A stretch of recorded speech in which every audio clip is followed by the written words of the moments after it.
135 crore Indians. He has brought this medal not only for India, but I think it's a great hope for the upcoming generations to inspire a lot of young people to play sport and to win more medals in future. And sir, the way India win medals for the first time, do you think that the hard work has actually paid off? See, the world was facing the COVID-19 pandemic. It wasn't easy for any athlete, any association, or for the government also to prepare for such events. Despite that, the government of India tried its best to send them overseas also to train and provide all kind of facilities. And I'm glad the highest ever medals India has won. At the same time, 128 athletes. This was the largest contingent for India who ever participated in the Olympics. Sir, after the Rio Olympics, the government came up with a top scheme. Do you believe that has actually made a massive difference? And this is just the start, and by 2024 and 2024, we will have double-digit medal tally. I think that top scheme has actually worked because the focus was only on the elite athletes, their training, their exposure, and to make them play in more events overseas, which gave them more exposure, facilities as well. And especially during the COVID-19 pandemic, when most of the athletes were supposed to train overseas, Indian government tried their best to provide all the facilities under the top scheme. And I'm glad finally the players have to perform on the ground. The athletes has done a fantastic job.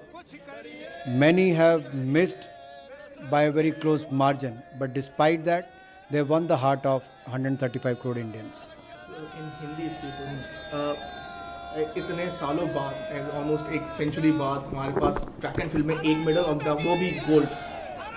Olympic इतिहास में आज भारत ने पहली बार ये इतिहास बनाया जहां एक और नीरज चोपड़ा ने शानदार प्रदर्शन करके स्वर्ण पदक जीता है. इतिहास व्यक्तिगत रूप से भी बनाया और देश को भी सर्वाधिक मेडल जिताने में एक बहुत बड़ी भूमिका निभाई है. मैं अपनी ओर से उनको बहुत बहुत बधाई देता हूं, शुभकामनाएं देता हूं. 135 करोड़ भारतीयों का दिल भी जीता है, स्वर्ण पदक भी जीता है और आने वाले खिलाड़ियों के लिए एक प्रेरणा के स्रोत भी बने हैं.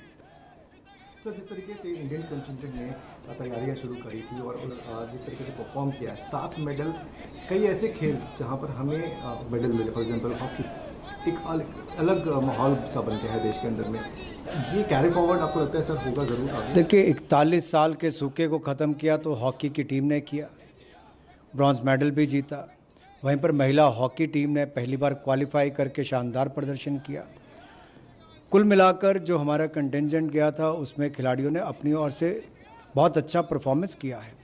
गोल्फ में देखिए, अदिति अशोक बहुत क्लोज मार्जिन से हारी है. दीपक पुनिया को देखिए बहुत क्लोज मार्जिन से गया. ऐसे बहुत सारे, मैं सबके नाम तो नहीं ले पाऊंगा, लेकिन ये अपने आप में दिखाता है कि सुधार बहुत हुआ है. और इसके पीछे कारण रहा कि जो टॉप स्कीम में भी एलीट एथलीट्स के ऊपर, उनकी परफॉर्मेंस के ऊपर ध्यान दिया गया. देश विदेश में उनकी ट्रेनिंग कराई गई, उनके रहने की व्यवस्था से लेकर हर तरह की सुविधाओं की चिंता की गई. अंततः खिलाड़ियों को ही परफॉर्म करना होता है और खुशी इस बात की है कि इस बार हमारे खिलाड़ियों ने बहुत शानदार परफॉर्मेंस दी है. Sir, prime minister Narendra Modi हर बार बोले जा रहे हैं कि हर दिशा से सुपर बनना होता है, not just economic, financial, but sporting power house भी बनना पड़ेगा. और उसके वजह से हर बार हम देख रहे हैं कि उन सबको देखिए, खेलों में हमें अभी भी बहुत कुछ करना है, बहुत आगे जाना है. अभी तो शुरुआत है और मैं तो कहूँगा शुरुआत अच्छी है, क्योंकि मात्र 4-5 साल पहले टॉप स्कीम की शुरुआत हुई, जिससे एलीट एथलीट्स को वो सुविधाएं देने का प्रयास किया गया. आगे और इसमें संभावनाओं को बढ़ाया जाएगा. तो निश्चित तौर पर अगर आप देखें, 1983 में वर्ल्ड कप जब पहली बार जीते, कपिल देव उसके कैप्टन थे, तो उससे पहले शायद ही कोई सोचता होगा भारत विश्व कप जीत सकता है. लेकिन उसके बाद उम्मीदें भी बढ़ती गई, बीसीसीआई ने भी अच्छा काम किया, नीचे से खिलाड़ी भी लगातार आते गए. इवेंट्स जितने ज़्यादा होंगे, लोकल भी और ग्लोबल इवेंट्स में पार्टिसिपेशन जितनी ज़्यादा होगी, उसका लाभ मिलेगा.